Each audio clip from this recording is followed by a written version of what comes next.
Mga idol, kumusta po kayo? Samahan niyo po akong mag-isa tayo ng repolyo sa may onion tayo, garlic, meatball, at timbura. So, may repolyo tayo dito kung igigisa natin. So, mag-init na tayo ng kawali. Let's go! Oil,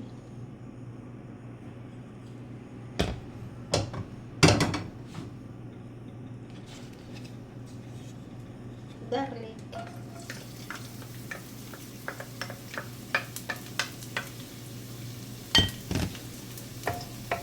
onion. So, huwag muna natin siyang i-mix. Isipalis muna natin siya.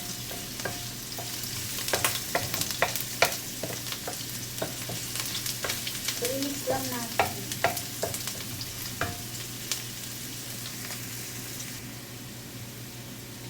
So, i-mix na natin silang dalawa. So, ang bango na, ilagay na natin yung timbura.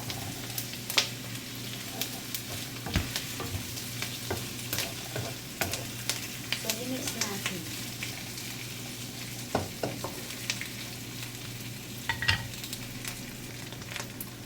So, i-mix natin. So, wow, ang bango guys. No, timbura with oil. Guys. So, pwede na itong oil na ang bango. So, next time, mag-open na ako ng timbura. So, ilalagay na natin yung repolyo.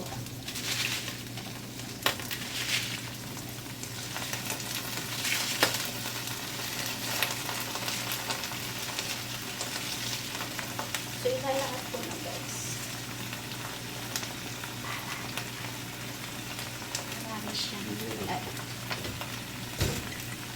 So, hindi natin siya i-mix. Tatakpan natin siya. So, 5 minutes tatakpan natin siya. So, tatanggalin natin siya ng takip. At i-mix natin.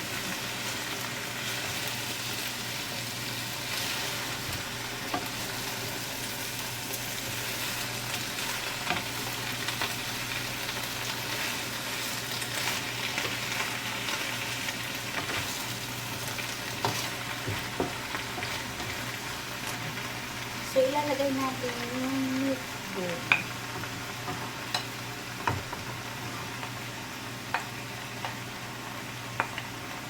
So, pati yung sauces, ilalagay. So, tatakpan lang natin siya. Hindi ako maglalagay ng tubig pag nagigisa ako ng repolyo. Kasi masarap po. So, tatakpan ulit natin.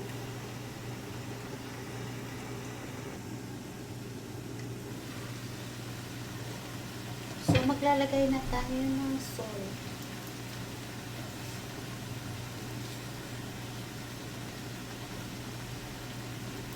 So, isang spoon in.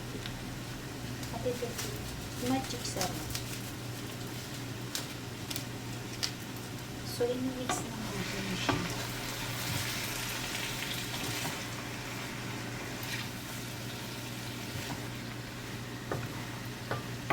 So, ang bango.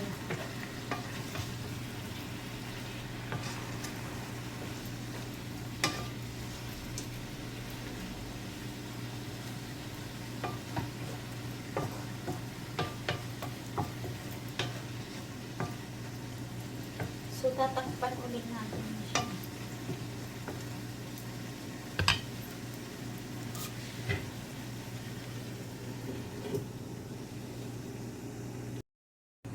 So, i-mix na natin. Wow. So, maglalagay tayo ng sesame oil. Kaunti lang guys. I-mix na.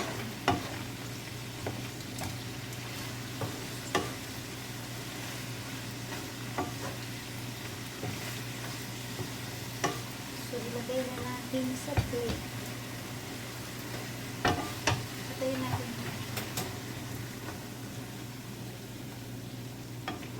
So, ang mabango pala yung ano, pagsamahin mo yung pinula.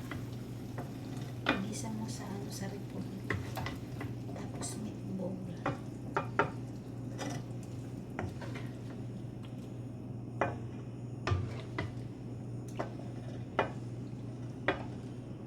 So, dito naman sa kabilang side.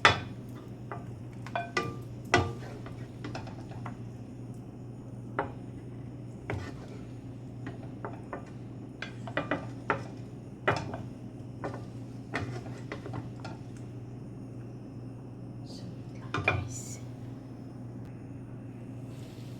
Mga idol, maraming salamat po sa lahat ng nanonood ng video ko. Thank you for watching. Bye bye. God bless us all. Love you guys.